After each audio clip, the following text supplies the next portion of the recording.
হযরত ঈদুল জোহার চাঁদ উঠে গেলে মাংস পোল্ট্রি বা দেশি আর কিছু কেটে খেতে পাওয়া যাবে। আচ্ছা, এটা কি আপনার নিজের তরফ থেকে প্রশ্ন হচ্ছে না মানুষের প্রশ্ন? না, আমার তরফ থেকে। আচ্ছা, উনারও প্রশ্ন আছে।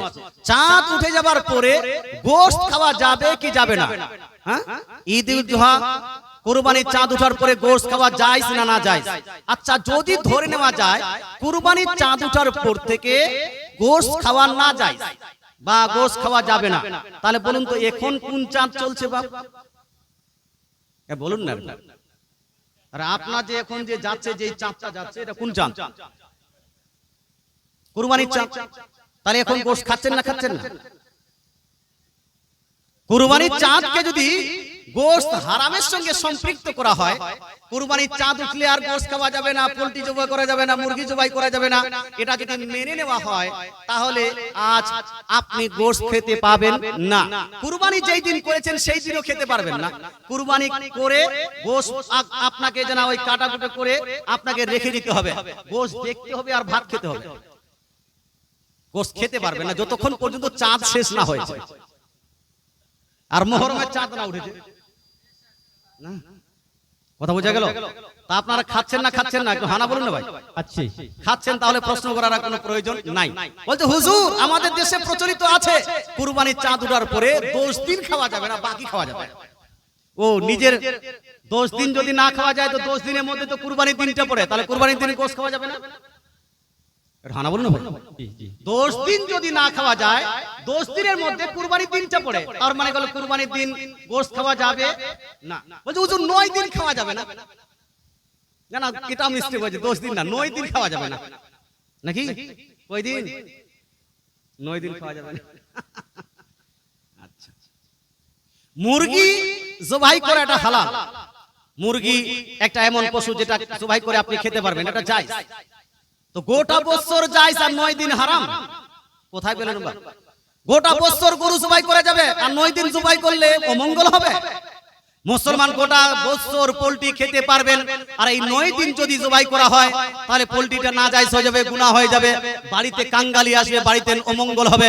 এই রকম যে ধারণা রাখবে, যে ভাববে যে 9 দিন বা 10 দিন পোল্ট্রি মুরগি জবাই করা যাবে না, অথবা হাঁস জবাই করা যাবে না, গরু এবং ছাগল জবাই করা যাবে না, এই রকম ধারণা যে করবে, এই ধারণা যারা করবে তারাই গুনাহগার হবে। এই ধারণা করাটা হলো শরীয়তের খেলাফ ধারণা, এটা হলো কুসংস্কার ধারণা, এটা হলো বিদআত ধারণা। এই ধারণাকে প্রশ্রয় দেওয়া যাবে না, বরং বর্তমান সময় এই কুসংস্কারকে দূর করার জন্য চাঁদ উঠার পরে যদি আপনি 9 দিনের মধ্যে মধ্যে মানুষকে দেখিয়ে পোল্ট্রি জবাই করে, মুরগি জবাই করে, হাঁস জবাই করে খান, তাহলে উল্টা নেকি পাবেন। কি পাবেন ভাই? নেকি পাবেন। যে আমি কয়েক বছর ধরে আমার নিজের বাড়িতে আমি করে আসছি, যখনই আপনার হয়ে গেল এই চাঁদ উঠলো, তখন ঘন ঘন খালি পোল্ট্রি আর হাঁস আর মুরগি চলছে। কথা বুঝতে পারছেন না?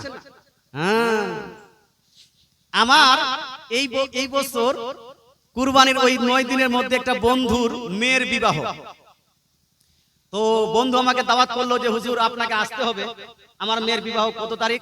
চাঁদের 6 তারিখ না 7 তারিখ বললো। ভাই কি জবাই করবেন? খাসি না গরু না পোল্ট্রি না মুরগি কি? তো বলছে আস্তাগফিরুল্লাহ আস্তাগফিরুল্লাহ, হুজুর চাঁদের 5-6 তারিখে আমার বিবাহ বেটির, আপনি বলছেন মুরগি জবাই পোল্ট্রি জবাই, মানে না কিচ্ছু করবো না, শুধু মাছ রান্না করবো। আমি বললাম হ্যাঁ এটা জায়েজ আছে না জায়েজ না? ওটা আপনি যতই বলেন না কেন সব কথা মান্য, কিন্তু এই কথা মান্য করা যাবে না। এটা বেটির ব্যাপার আছে, যদি অমঙ্গল হয়, একটাই তো বেটি, সব সর্বনাশ হয়ে যাবে। হানা বলুন। আমি বললাম ভাই তুমি যদি মুরগি বা পশু জবাই না করো, খাসি জবাই না করো, গরু জবাই না করো, তো তোমার বেটির বিবাহ আমি খাবো না, আমি যাই। আমার নিজের শালীর বিবাহতে আমার শ্বশুর জবাই করিনি, এত করে বুঝালাম কিন্তু বুঝলোই না। ঘর কি মুরগি দাল বরাবর। জামাই মুফতি সাহেব পেয়ে গেছে, জামাইয়ের কথা মানছেই না। আমার একটা সোন ভাই ছিল, সোন ভাই বুঝেন আপনারা? আমার সোন ভাই হলো মুফতি সাহেব, এই আপনার উত্তর দিনাজপুরের মুফতি জিয়াউর রহমান। উনার বাবা খুব ভালো মানুষ, কিন্তু উনার বাবা মাঝে মধ্যে বলতো আমার বেটা মুফতি হলে কি হবে? আমি হলাম মুফতির বাপ, আমি কম কিছু জানি না। আমি হলাম মুফতির বাপ, আমিও অনেক কিছু জানি। তো এইরকম কিছু মানুষ আছে যে মুফতি সাহেব হলো তো কি হলো, মুফতি সাহেবের শ্বশুর আব্বা আমি। আর যাই হোক, কথা হলো এই শরীয়তের দৃষ্টিকোণ থেকে চাঁদকে কেন্দ্র করে মুরগি জবাই, পোল্ট্রি জবাই করা যাবে না, এই রকম যদি ধারণা রাখেন, এই ধারণাটা রাখলে আপনার গুনাহ হবে, গুনাহ হবে, গুনাহ হবে, এই ধারণা রাখা যাবে না। এত বড় কুসংস্কার, এত বড় নাজায়েজ ধারণা আমরা যদি রাখি, আমরা যেন ইসলামের সঠিক বিধান অনুযায়ী নিজের জীবনকে অতিবাহিত করতে পারবো না। তো আগামীতে এই ধারণা রাখবো না বাদ দিয়ে দিব? বাদ দিয়ে দেব। এই রাখবো না বাদ দিয়ে দিব? বাদ দিয়ে দেব। আচ্ছা, আশা করি আপনারা উত্তরটা বুঝতে পেরেছেন। নেক্সট